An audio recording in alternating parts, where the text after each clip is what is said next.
प्रिय विद्यार्थियों, आज इस टॉपिक के अंतर्गत हम मुद्रा की मांग को प्रभावित करने वाले प्रमुख कारकों का अध्ययन करेंगे। इससे पहले हमने मुद्रा की मांग क्या होती है इसके बारे में अध्ययन किया। अब हम यहाँ मुद्रा की मांग पर किन किन तत्वों का प्रभाव पड़ता है उनका अलग अलग अध्ययन करेंगे। तो वैसे तो मुद्रा की मांग का कॉन्सेप्ट बहुत व्यापक कॉन्सेप्ट है और उस पर किसी एक या कुछ सीमित तत्वों का प्रभाव नहीं पड़ता, लेकिन फिर भी हम कुछ बिंदु यहाँ पर लेकर चलेंगे जिनके आधार पर हमें देखेंगे कि इनका मुद्रा की मांग पर महत्वपूर्ण रूप से प्रभाव पड़ता है। इसमें सबसे पहला है राष्ट्रीय संपत्ति। साधारणतः विश्वास किया जाता है कि एक समाज जितना अधिक धनी होगा, मुद्रा की उतनी ही अधिक मांग की जाएगी। परंतु प्रोफेसर टोबिन तथा बोमोल के अनुसार यह आवश्यक नहीं है कि एक धनी देश में मुद्रा की मांग अधिक हो।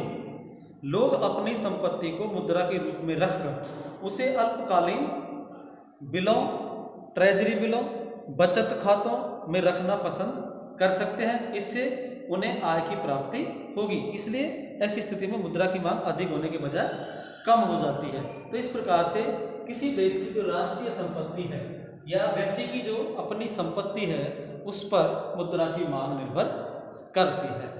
तो सामान्यतः ये होता है कि जिसके पास अधिक धन, जो लोग अधिक धनी होंगे वो अधिक मुद्रा की मांग करेंगे, लेकिन ये आवश्यक नहीं है। इसे प्रोफेसर टोबिन ने नकार दिया था कि धनी लोग भी मुद्रा की कम मांग कर सकते हैं, क्योंकि वो अपनी जो आय है उसको ऐसे निवेश में लगाए रखते हैं जहाँ से उनको अधिक इनकम हो सकती है और वो पैसा भी उनका अधिक सुरक्षित रहता है। दूसरा है ब्याज की दर।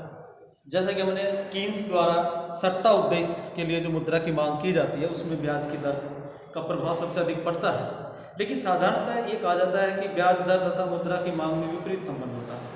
अर्थात ब्याज की दर जितनी अधिक होगी मुद्रा की मांग उतनी ही कम की जाएगी। लोग मुद्रा की नकदी के रूप में रखने के स्थान पर उस पर ब्याज के रूप में आय प्राप्त करना अधिक पसंद करेंगे। इसलिए जब ब्याज की दर अधिक मिलेगी तो लोग नकद में नहीं रखेंगे, उसे बैंकों में रखेंगे और मुद्रा की कम मांग नकद के रूप में करेंगे।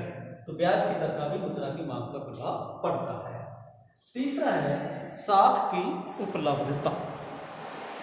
मुद्रा की मांग साख की उपलब्धता पर निर्भर करती है। यदि साख उचित मात्रा में कम ब्याज पर सरलता से उपलब्ध हो जाती है तो मुद्रा की मांग कम होगी। इसके विपरीत यदि साख उचित मात्रा में उपलब्ध नहीं होती, उस पर ब्याज की दर बहुत अधिक है तथा उसके निहित समय में प्राप्त होने की भी कोई संभावना नहीं रहती है, तो मुद्रा की मांग अधिक होगी। तो यहाँ साख का तात्पर्य ऋण से है कि आपको ऋण कम ब्याज दर पर मिल जाता है, आसान शर्तों पर मिल जाता है, तो आप कम मात्रा में नकद रखेंगे, जरूरत पड़ने पर आप ऋण ले सकते हैं। जबकि इसकी विपरीत स्थितियाँ होती हैं तो फिर लोग नकद की मांग ज़्यादा करते हैं, क्योंकि ब्याज पर पैसा या ऋण पर पैसा आसानी से नहीं मिलता है। नेक्स्ट है आय की प्रत्याशा, अर्थात भविष्य में कीमतों में परिवर्तन की भविष्य में आय में परिवर्तन की क्या संभावना है। इसका तात्पर्य यह है कि मुद्रा की मांग पर भविष्य में आय प्राप्त होने की संभावना का भी महत्वपूर्ण रूप से प्रभाव पड़ता है। यदि भविष्य में अधिक आय प्राप्ति की संभावना है तो मुद्रा की मांग कम की जाएगी, क्योंकि हमें पता है कि हमें पैसा मिलने वाला है। और यदि भविष्य में आय मिलने की कोई संभावना नहीं है तो ऐसी स्थिति में लोग नकद में मुद्रा की मांग अधिक करते हैं। तो ये एक तरह से जो आय की भविष्य में परिवर्तन की संभावना है वो भी मुद्रा की मांग को प्रभावित करती है। और पांचवा है कीमत प्रत्याशा। कीमत प्रत्याशा का मतलब यहाँ यह है कि भविष्य में कीमतों में परिवर्तन की क्या संभावना है।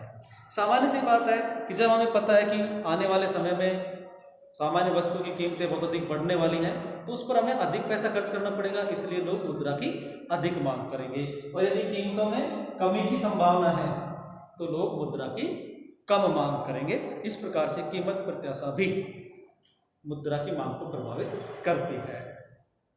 नेक्स्ट है स्थानापन्न परिसंपत्ति। स्थानापन्न परिसंपत्ति भी मुद्रा की मांग को प्रभावित करती है।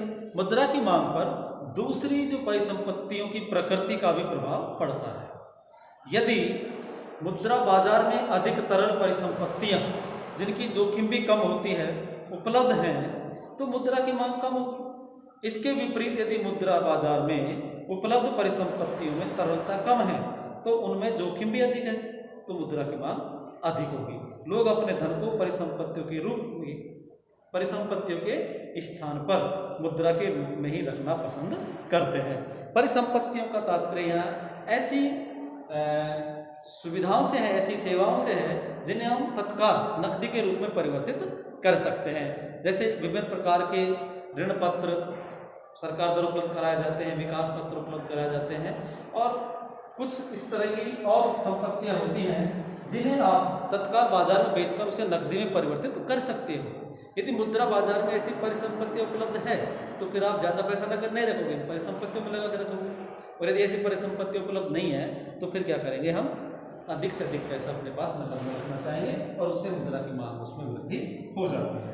और तीसरा है भुगतान प्रणाली।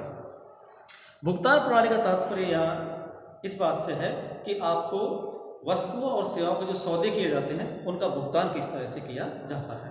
मुद्रा की मांग पर देश में प्रचलन में जो भुगतान प्रणाली है उसका भी महत्वपूर्ण रूप से प्रभाव पड़ता है। यदि उत्पादन तथा वितरण प्रक्रिया में वस्तुओं तथा सेवाओं के लिए नकद भुगतान करना पड़ता है तो जब नकद भुगतान करना होगा तो हमें अधिक मुद्रा की आवश्यकता पड़ेगी। ऐसी स्थिति में मुद्रा की मांग भी अधिक होगी। और यदि इसके विपरीत भुगतान नकदी के रूप में नहीं करना पड़ता तो लोग मुद्रा की कम मांग करेंगे। अब आज का जो समय है डिजिटल मनी का समय आ गया, ऑनलाइन ट्रांजैक्शन ज़्यादा से ज़्यादा हो रहे हैं, तो ऐसी स्थिति में नकद में लोग कम से कम मुद्रा अपने पास रखना चाहते हैं क्योंकि उसमें रिस्क भी नहीं है। तो ऐसी स्थिति में जब देश में भुगतान की प्रणाली में उधार सौदे अधिक होते हैं, नकद में कम होते हैं, या सौदों का भुगतान डिजिटली या ऑनलाइन ट्रांजैक्शन से किया जा सकता है, तो ऐसी स्थिति में नकद मुद्रा की मांग कम होती है। और यदि ऐसे विकल्प उपलब्ध नहीं होते हैं तो उस स्थिति में मुद्रा की मांग अधिक होती है। इस प्रकार से ये कुछ कारक हैं जिनका मुद्रा की मांग पर महत्वपूर्ण रूप से प्रभाव पड़ता है। संक्षिप्त में हम कह सकते हैं कि मुद्रा की मांग पर बहुत सारे तत्वों का प्रभाव पड़ता है, परंतु इनमें से अधिकतर जो तत्व हैं वो स्थिर रहते हैं तथा उनके प्रभाव की अवहेलना की जा सकती है। इसलिए मुद्रा की मांग साधारणतया स्थिर ही मानी जाती है। तो ये हुआ मुद्रा की मांग को प्रभावित करने वाले प्रमुख तत्व। धन्यवाद।